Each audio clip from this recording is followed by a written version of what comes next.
Oh, kumparing pasyar. Napasyal ka ata. Ano bang atin? Kumparing burnok. Gawin kasi ako kanya kumparing kuwatog.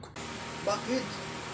Ginawa mo kina kumparing kuwatog, kumparing pasyar. Nakipagmartis ka yata eh. Hindi naman kumparing burnok.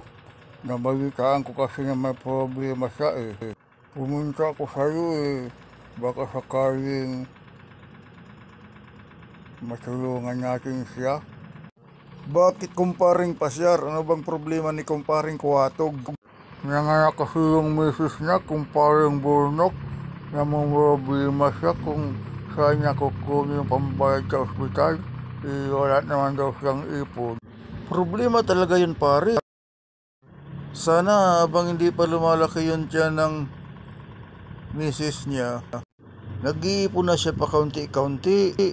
Mabuti sana kung katulad tayo ng mga ibang kontraktor, mga ibang engineer, mga ibang congressman na maraming pera, hindi na kailangan mag-ipon. Oo nga pare, dapat ganun nga sana ang ginawa niya.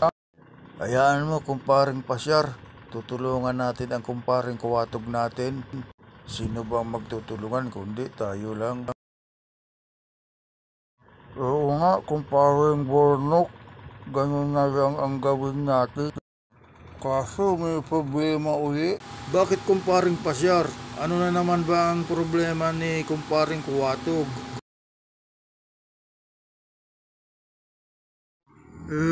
May kabit pala si kumparing kuwatog, kumparing burnok.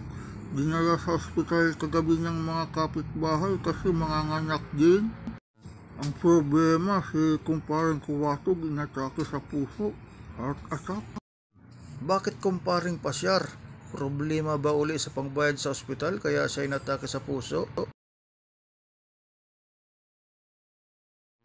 Hindi pare, nalaman kasi ni kumparing kuwatog na bahog siya.